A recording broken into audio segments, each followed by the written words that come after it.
Hi guys, welcome back to the baseline. So today, Liberation Day or controlled demolition? Let's talk about the truth behind Trump's tariffs and kind of unmask the real intention behind Trump's tariffs and their role in the global economic power shift, if you will. So Trump just announced that today is Liberation Day. But the only thing that seems to be getting liberated is America from global relevance. So was this about saving US manufacturing, or is it about executing the greatest economic sleight of hand in modern history? So stay tuned, because at the end of this, we're going to have an interesting back and forth of whether you guys think this commentary is way off or if you guys agree with it, and whether or not we're going to look at tariffs the same way again. So the first part of this is the illusion of protection. They said that tariffs would bring jobs back home. And they also said that it would punish China. They said it was for the American worker. But here's the truth that no one on cable news will admit. This isn't economic nationalism. It's more like a form of economic euthanasia. So the graph that Trump used during declaring this liberation, well, after being fact-checked, it seems to be total fiction. Not just slightly off, but every single number seemed to be wrong. But that's not even the scandal.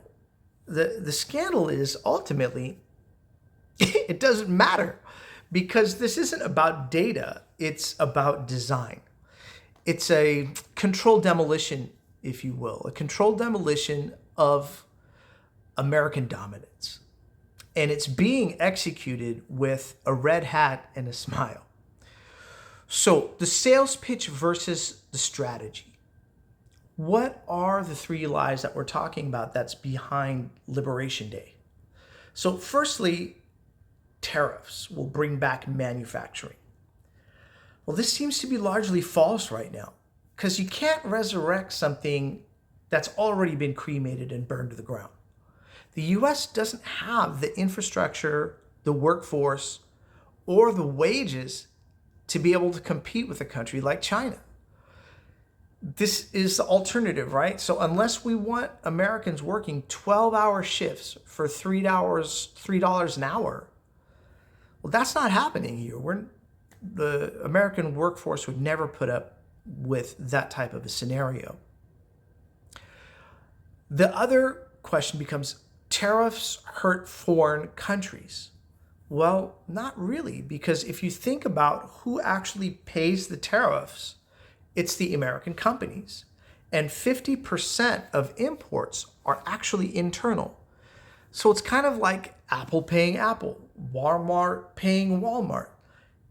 It's like taxing yourself for breathing. It's a really bizarre concept if you think about it. And lastly, they say that it's about patriotism. But let's be real. This isn't about jobs. It's about shifting global economy away from America. And it's being done on purpose.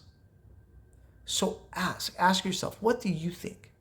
Are these tariffs protection, or is it poison? Maybe this commentary is completely off. So drop a comment in the comment section below. And if I need to be re-educated on this, I would love to learn from you guys. Make sure you guys put a comment in the section below. Now, it brings the next question. Who's really behind this? The 5 power players that are behind this demolition. Because Trump isn't the architect. Just like most presidents, he's a figurehead, he's a mascot, and a tool of the national OCGFC, a global finance class that transcends borders, flags, and nations alike. Their loyalty is not to the United States, it's to profit.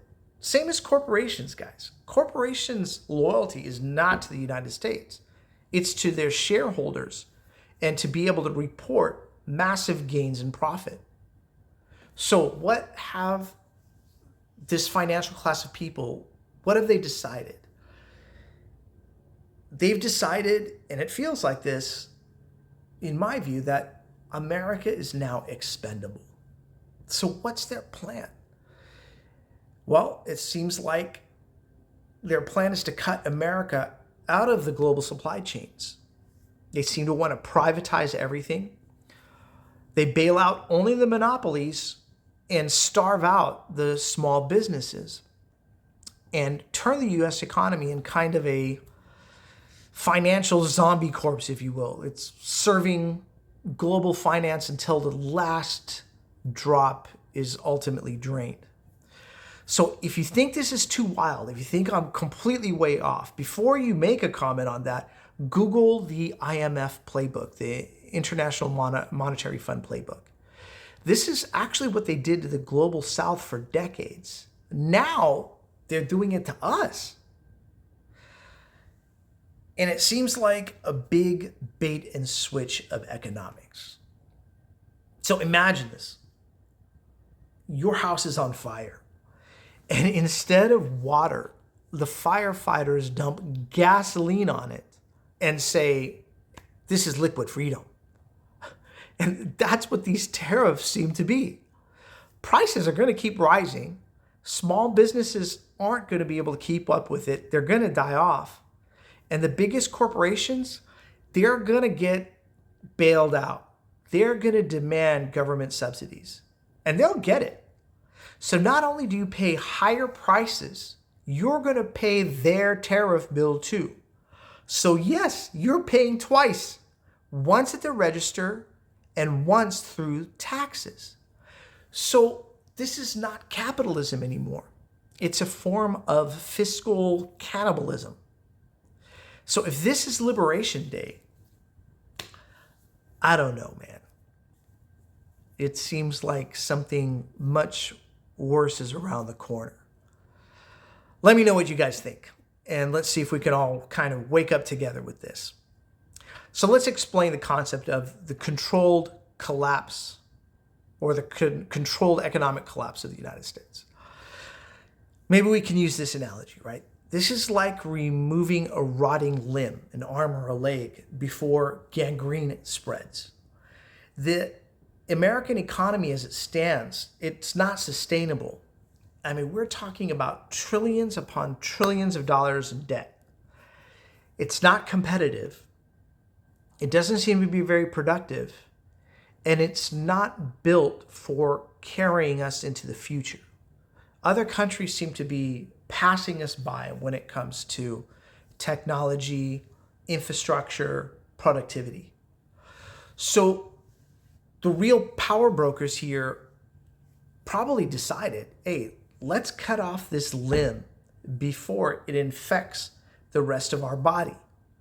And then boom, here we are in the United States stuck in this economic triage, if you will. And Trump, well, he's the scalpel behind it. And without much anesthesia, by the way.